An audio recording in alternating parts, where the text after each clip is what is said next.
বেনামাজিকে অমুসলিমও বলা যাবে না, বেদিনও বলা যাবে না, ওকে বলতে হবে কাফের মুরতাদ।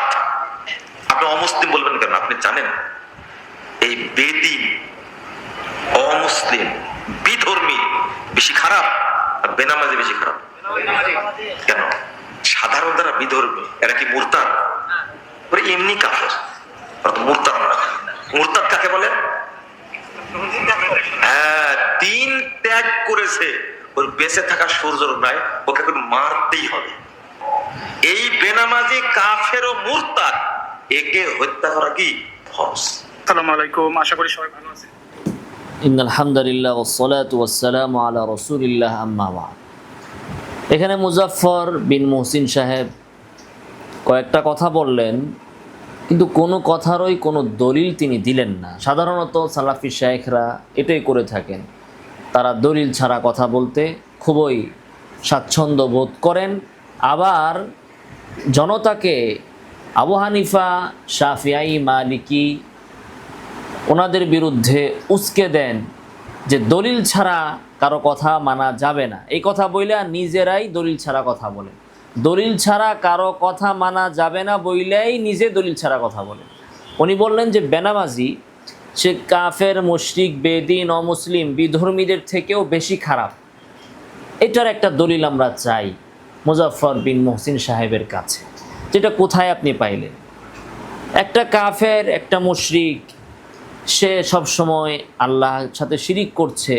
আল্লাহ তাআলা বলছেন ইন্না শিরকা লা যুলমুন আযীম, নামাজ ছেড়ে দেওয়া এটা বেশি বড় অপরাধ না শিরিক করা বড় অপরাধ? তো যে মুশরিক সে শিরিক করছে, যুলমুন আযীম করছে, আর বেনামাজি নামাজ ছেড়ে দিচ্ছে, তো সে কিভাবে, বেনামাজি কিভাবে কাফের থেকে আরও বেশি খারাপ হয়? অথচ কাফের করতেছে, বড় গুনাহটা করতেছে। ভাই, মুসলমানদের সাথে আপনাদের এত সমস্যা কেন?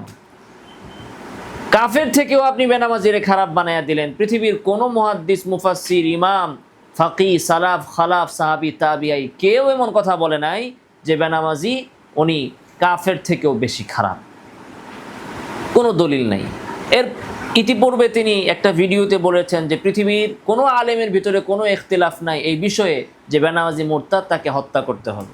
এটাও তিনি একটা ডাহা, মিথ্যা, ভুল, বানোয়াট, গাঁজাখুরি এবং ঠাকুরমার ঝুলি মার্কা ফতোয়া দিয়েছেন। এই বিষয়ে কঠিন ইখতিলাফ আছে। আল্লাহ রাসূল সাল্লাল্লাহু আলাইহি ওয়াসাল্লাম হাদিসে কি বলেছেন?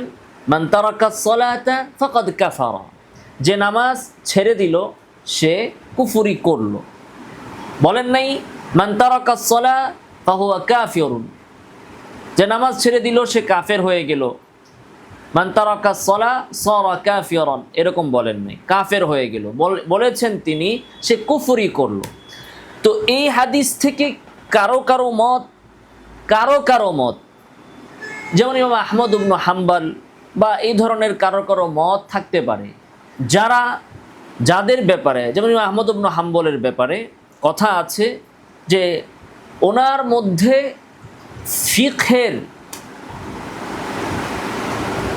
বিষয়টা তার ভেতরে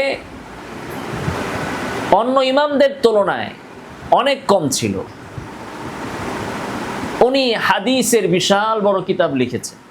স্বাভাবিক কথা, যে ডাক্তার, কিডনির ডাক্তার, ক্যান্সার সম্পর্কে তার অভিজ্ঞতা একটু কমই থাকবে।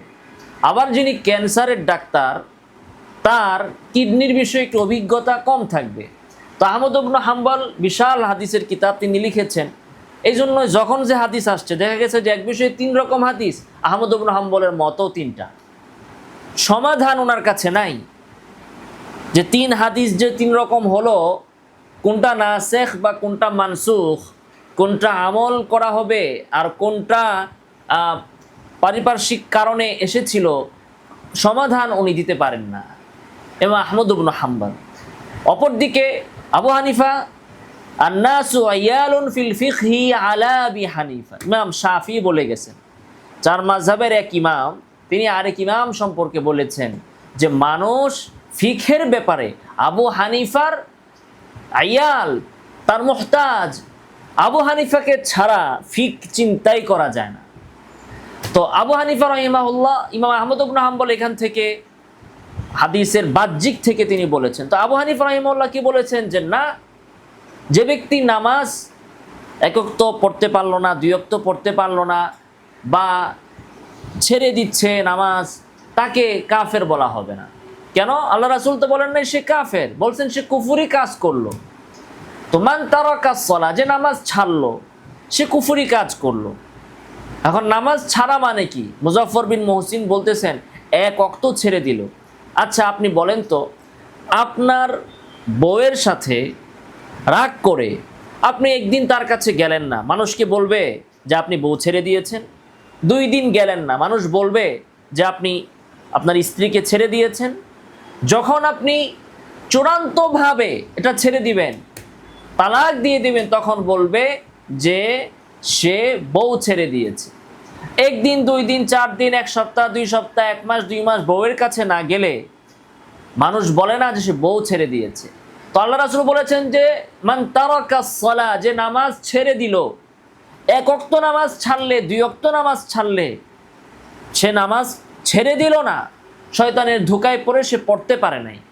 ছেড়ে দিয়েছে কাকে বলা হবে?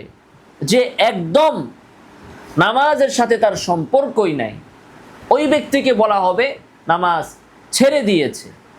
আপনি একটা বাসায় থাকেন, 1 দিন 2 দিন 4 দিন সেই বাসায় যান না, বলা হবে না যে আপনি বাসা ছেড়ে দিয়েছেন। ছেড়ে দিয়েছেন মানে সম্পূর্ণ পরিত্যাগ যখন আপনি করবেন তখন সেটা বলা হবে। তো হাদিসের শব্দ দেখে মানুষের বুঝ বিভিন্ন রকমের হয়ে থাকে, হওয়ার কারণে মানুষ একটা হাদিসকে এক একজন এক এক রকম বুঝে। তো আবু হানিফার মতো রহিমাহুল্লাহ মতো মেধা, ফাকাহাত, বিচক্ষণতা তো আর সবার ছিল না। থাকলে তো মুজাফফর বিন মুহসিনের মতো সবাই বলতো যে কেউ যদি 1 ওয়াক্ত নামাজ আর 1 ওয়াক্ত যে কাজা পড়ে তারপরও সে মুরতাদ, তারা নাকি হত্যা করে ফেলতে হবে।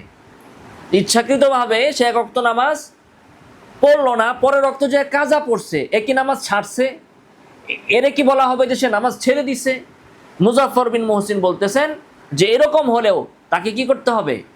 তাকে হত্যা করে ফেলতে হবে। নাউজুবিল্লাহি মিন যালিক। আল্লাহ তাআলা এই ধরনের উগ্র মৌলবাদ, জঙ্গিবাদ এবং এই সন্ত্রাসী থেকে আমাদেরকে হেফাজত করুন। আমিন ওয়া আখিরু দাওয়ানা আলহামদুলিল্লাহি রাব্বিল আলামিন।